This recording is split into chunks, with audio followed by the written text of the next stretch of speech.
उत्तर प्रदेश के एक छोटे से गांव में सुनहरे गेहूं के खेतों के बीच राघव नामक एक किसान रहते थे। राघव का जीवन साधारण था, लेकिन उनके सपने बड़े थे। उनके जीवन का सबसे बड़ा ख्वाब था कि उनका एक ही बेटा रोहित बड़ा होकर डॉक्टर, वकील या इंजीनियर बने। ऐसा कोई पेशा जो उन्हें खेती से बाहर निकाल सके और परिवार को गरीबी के चक्र से मुक्त कर सके। राघव के पिता, जो अब बूढ़े और कमजोर हो चुके थे, ने अपनी पूरी जिंदगी इसी छोटे से गांव में गुजारी थी। उनके हाथ मेहनत से कठोर हो गए थे, लेकिन वे फिर भी अपने आप में गर्वित थे। उन्होंने अपनी जिंदगी भर की कठिनाई को देखा था, और जब उनका पोता रोहित पैदा हुआ तो उन्होंने राघव से कहा, उसे पढ़ाई करने देना राघव। हमें जो नहीं मिल सका वह उसे मिले। उसे किसी और जिंदगी का रास्ता दिखाना। राघव, जो अपने पिता की इच्छा को पूरा करने के लिए हमेशा तत्पर रहते थे, ने रोहित को पास के शहर के सबसे अच्छे स्कूल में भेज दिया। कई सालों तक रोहित एक अच्छे छात्र के रूप में उभरा। वह पढ़ाई में अच्छा था, सीखने में रुचि रखते हुए, और राघव अक्सर सपने देखा करते थे कि उनका बेटा सूट बूट में या इंजीनियर बनेगा, न कि उनके जैसा किसान। लेकिन जैसे जैसे रोहित बड़ा होता गया, कुछ बदलने लगा।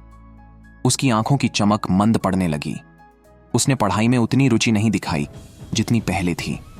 अब वह ज्यादातर समय अपने फोन पर बिताने लगा, वीडियो देखने, सोशल मीडिया पर चैट करने और दोस्तों के साथ गप्पे मारने में। उसके अंक गिरने लगे और उसके शिक्षक भी चिंतित हो गए। लेकिन राघव, जो हमेशा आशावादी रहते थे, इन संकेतों को नजरअंदाज करते रहे। चिंता मत करो पापा, रोहित कहता, बस थोड़ा स्ट्रेस हो गया है, जल्दी ठीक हो जाऊंगा। लेकिन महीने बीतते गए और रोहित की स्थिति और बिगड़ती गई। राघव ने देखा कि उसका बेटा अब पढ़ाई में बिल्कुल भी रुचि नहीं लेता था। वह घंटों फोन में खोया रहता था या दोस्तों के साथ बेवजह बातें करता था। फिर वह दिन आया जब रोहित ने अपनी हाई स्कूल की अंतिम परीक्षा में फेल कर दिया। राघव विश्वास नहीं कर पाए जब उन्होंने परिणाम देखे। उनका बेटा, जिसे उन्होंने सारी उम्मीदों से बड़ा किया था, पूरी तरह से नाकाम रहा था। यह केवल खराब अंक नहीं थे, रोहित ने लगभग हर विषय में फेल कर दिया था। खबर गांव में फैल गई और लोग राघव के पीछे बातें करने लगे।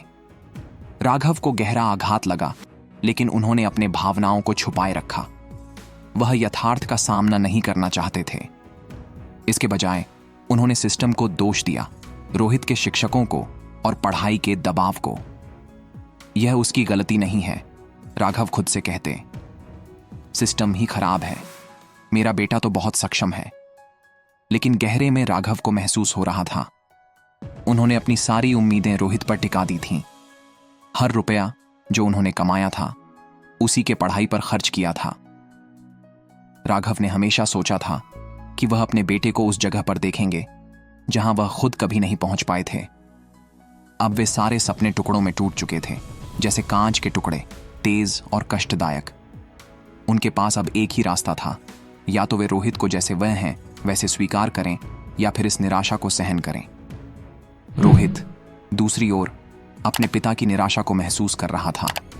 वह जानता था कि उसने उन्हें निराश किया है, लेकिन वह अपने गुस्से और शर्मिंदगी से बाहर नहीं निकल पा रहा था।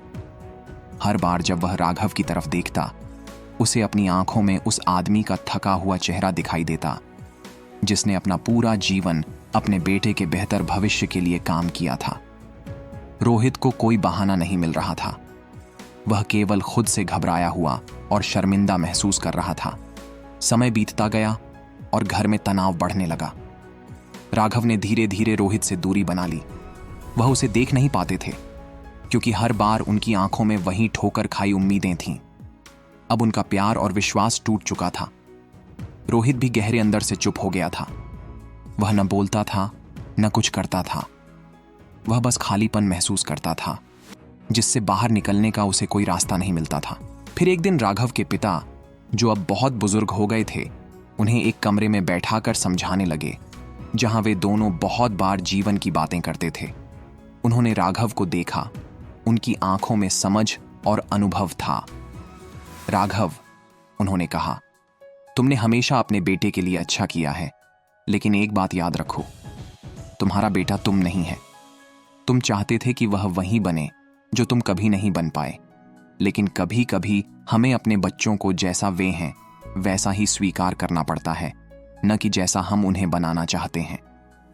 राघव को यह बात गहरे से लगी। वह चुपचाप बैठ गए और सोचने लगे कि उन्होंने अपनी जिंदगी का पूरा समय अपने बेटे पर ऊंची उम्मीदों का बोझ डालने में निकाल दिया।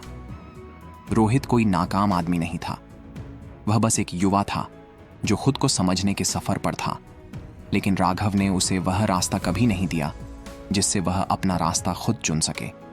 अगली सुबह राघव ने रोहित को बाग में बैठा देखा, आकाश की ओर खोया हुआ। राघव उसके पास गए और कहा, मुझे माफ कर देना बेटा, मैंने तुम पर बहुत दबाव डाला। मैंने तुम्हें वह बनने के लिए कहा जो तुम नहीं थे। अब मुझे समझ में आ गया है कि यह तुम्हारी गलती नहीं थी। रोहित ने अपने पिता की तरफ देखा, उसकी आंखों में आंसू थे। मुझे माफ कर दो पापा, मैंने तुम्हें निराश किया। वे दोनों चुपचाप बैठे रहे। सालों का बोझ धीरे धीरे हल्का हो रहा था, जैसे एक लंबी रात के बाद सुबह की पहली किरण निकल रही हो। आखिरकार राघव को यह समझ में आ गया कि उनका बेटा बेकार नहीं था। रोहित नाकाम नहीं था, बल्कि वह बस एक युवा था जो खुद को समझने की कोशिश कर रहा था। यह कहानी हमें यह सिखाती है कि कभी कभी बच्चों को हमारे सपनों का हिस्सा बनने की बजाय हमें उन्हें जैसा वे हैं वैसा स्वीकार करना चाहिए। सफलता केवल बाहर के परिणामों में नहीं होती, बल्कि यह अंदर की शांति में भी होती है। अगर अभी तक मेरे चैनल को सब्सक्राइब नहीं किया है तो प्लीज कर लीजिए और इस वीडियो को लाइक और शेयर करना मत भूलिए।